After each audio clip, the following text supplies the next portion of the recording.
क्या बताएं? जी, मैं डीएम साहब के पास अपनी फरियाद लेकर के आई हूँ कि रोज प्रतिदिन में मुझे मानसिक रूप से टार्चर किया जा रहा है। मेरे परिवार के खिलाफ में षड्यंत्र रचा जा रहा है, मेरे खिलाफ में षड्यंत्र रचा जा रहा है। और ये षड्यंत्र के सूत्रधार जो है वो आदरणीय हमारे पूर्व सांसद सुब्रत पाठक जी हैं, जिन्होंने हमारे गेस्ट हाउस को लेकर के हमें ये कहा कि हम भू माफिया हैं। तो मैं आप सब लोगों को ये बात को अवगत करा देती हूँ कि हमारी जितनी भी जमीनें हैं 35-40 बीघे से ज्यादा जमीन नहीं, और जिसमें हम मेरे खुद के नाम पे सिर्फ 3 बीघे जमीन है। और 3 बीघे जमीन वाली महिला कैसे भू माफिया हो सकती है? और 35-40 बीघे की जमीन में हम मेरे ससुर साहब, मेरी सासू माँ, मेरे हस्बैंड और मेरे देवर देवरानी 6 लोग आते हैं।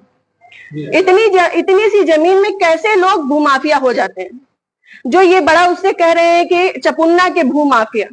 और रही बात मेरे गेस्ट हाउस की, राधा रानी गेस्ट हाउस की, तो आज इन्हें ये पर लग रहा है कि वो हमने सरकारी भूमि में बनाया है, अवैध जमीन पे कब्जा किया है। तब क्यों नहीं लग रहा था जब 5 साल से उसी में दावतें खा रहे थे, भारतीय जनता पार्टी की मीटिंगें कर रहे थे, हमारा पैसा खर्च करवा रहे थे, रोज मीटिंगें हो रही थी, तब क्यों नहीं ये आपको लगा था? आप पूर्व सांसद के ऊपर एक आरोप लगा रहे हैं। बिल्कुल, मैं पूर्व सांसद, मैं बीजेपी की कार्यकर्ता हूं और बीजेपी में ही काम करती हूं शुरू से लेके लास्ट तक, जब तक मेरा जीवन मुझे अलाउ करेगा, जब तक ये कन्नौज के नेता मुझे सहज भारतीय जनता पार्टी में रहने देंगे, तब तक मैं भारतीय जनता पार्टी की ही सदस्य हूँ। मैंने ये इस विषय के बारे में यहाँ से लेके प्रदेश अध्यक्ष तक को सबको सारी बातें पता है, और आज से नहीं पता है, ये पिछले 2 सालों से पता है।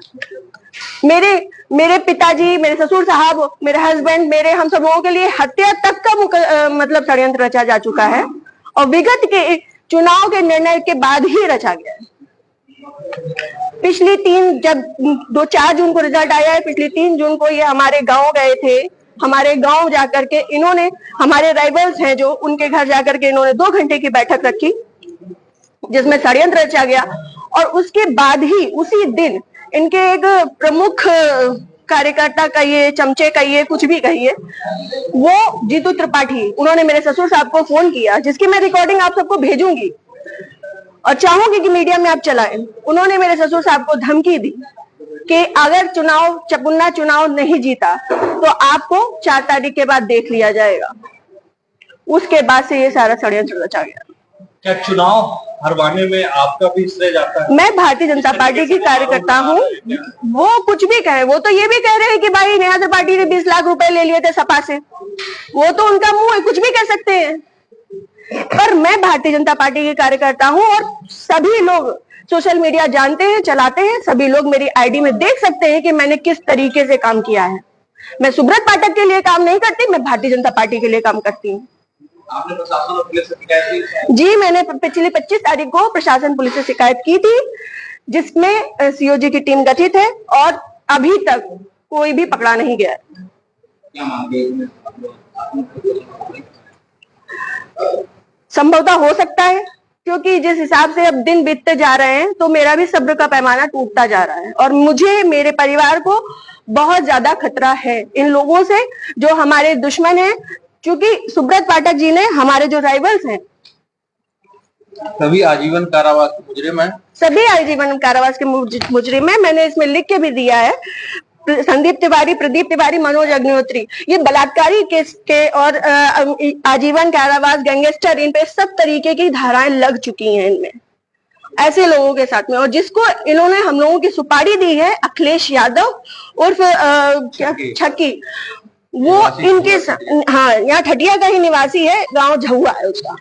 वो इन लोगों के साथ में, सुब्रत पाठक के साथ में भी जेल में रहा है और इन लोगों के साथ में भी जेल में रहा है, और अभी फरार है। और इन लोगों की मोटरसाइकिल भी उनके पास है, अभी तक वो भी बरामद नहीं हुई है।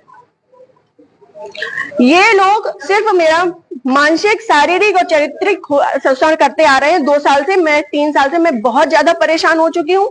अब ये चीजें नहीं हो पाई। आज आपने जिलाधिकारी से बातचीत की, क्या उन्होंने मुझे पूर्ण आश्वासन दिया है कि इस पे निष्पक्ष जांच होगी, क्योंकि हमारे पास रिकॉर्ड्स भी हैं, हमारे पास सबूत भी हैं और बहुत सारी चीजों के सबूत हैं। समय आने पे मैं वो सब आपके सामने रखूंगी।